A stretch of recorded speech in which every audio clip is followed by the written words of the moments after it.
Hey everyone, and welcome to this explainer on Lena Moore's absolutely brilliant text, Impermanent Streams. Today we're going to explore how this profoundly moving story uses the literal act of translation to map a human life that is in total messy transition. You know, if you've ever felt the ground completely shift beneath your feet, or if you've ever wondered how on earth you're supposed to move from one version of yourself to the next, well, this is exactly the story for you. Right off the bat, we hit this incredible concept. Some gifts come disguised as endings. And for our protagonist, a woman named Yuki, this gift comes wrapped as the very sudden end of her 23-year marriage. She literally just packs a bag, leaves a letter for her husband Kenji that explains almost nothing, and seeks out this quiet, rented room with faded blue wallpaper where she can basically just practice her own disappearance. So that brings us to the core mystery we're tackling today. What does it actually mean to translate a human life? To figure that out, we really have to trace Yuki's emotional journey. We're going to follow her from this intense desire for complete erasure all the way to a state of profound, deliberate attention. Because as we'll see, sometimes taking your life apart piece by piece is literally the only way to figure out how the words of your new existence are supposed to fit back together. All right, let's jump right into part 1, the catalyst of erasure. So at 47 years old, Yuki is hiding out in that faded, rented room, and she is deeply resenting her own name. See, Yuki translates to snow, and right now she just wants to be a total blank slate. She wants to be no one. But while working quietly in the back of this dusty, forgotten bookstore, she keeps finding herself drawn to the cold glass window. She watches the winter weather outside, viewing every single falling flake as a small white erasure, just slowly marking over the dark history of her past. Moving on to part 2, the practice of noticing. Yuki's intense isolation is finally broken when she meets Michiko.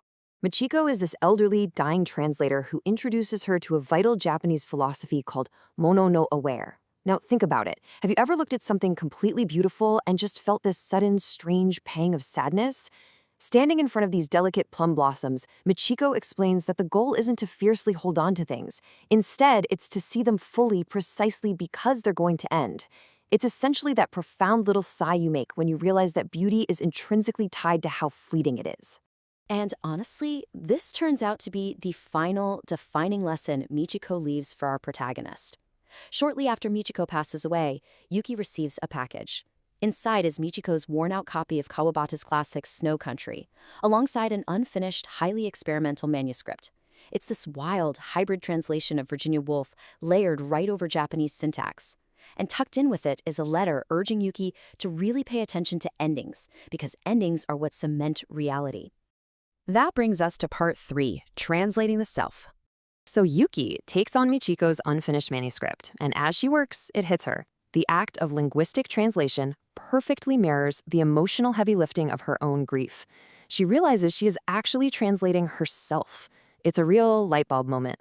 Translation is never a perfect one-to-one transfer, right? Something is always left behind, a cultural reference, a specific rhythm. But in that messy, complicated hybrid space between our old lives and our new ones, we can actually build a bridge across the absence. Let's map this out and look at how this emotional progression plays out physically over 4 years.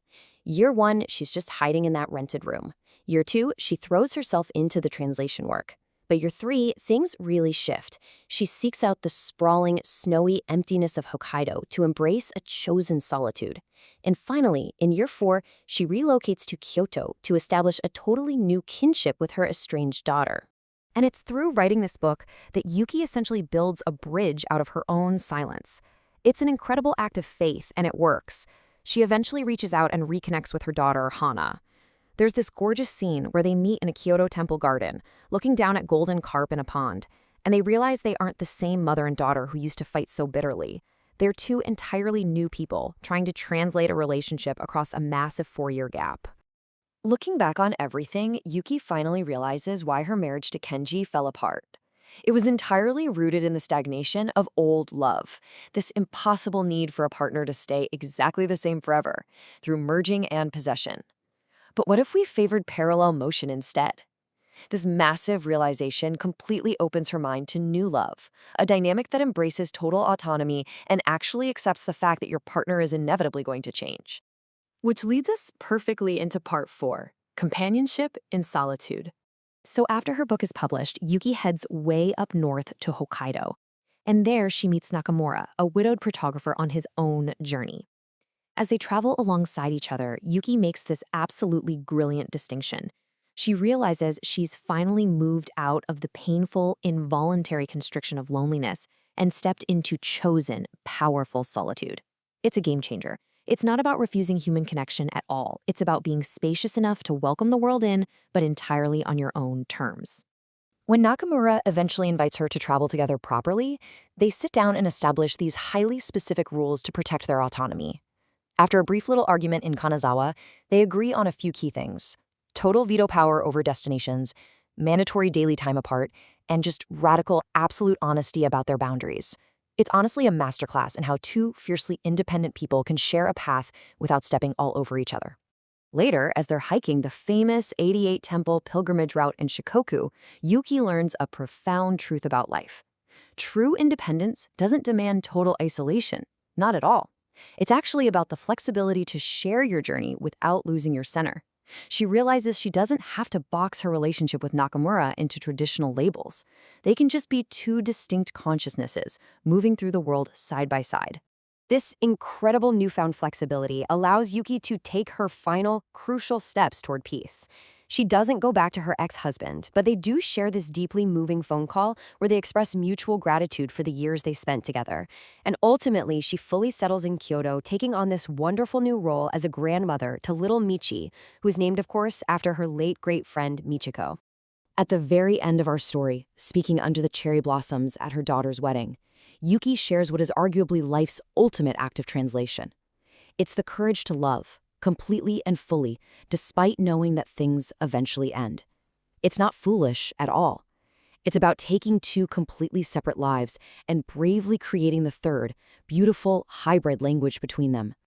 Yuki's journey hits the nail on the head with this one big takeaway. We are never just one fixed, unchangeable identity. We are constantly always moving from one era to the next. We lose things, sure, but we gain entirely new ways of seeing the world. So I want to leave you with this to think about today. Look really closely at your own transitions right now. Which past self are you carrying forward? And what part of your own life are you translating today?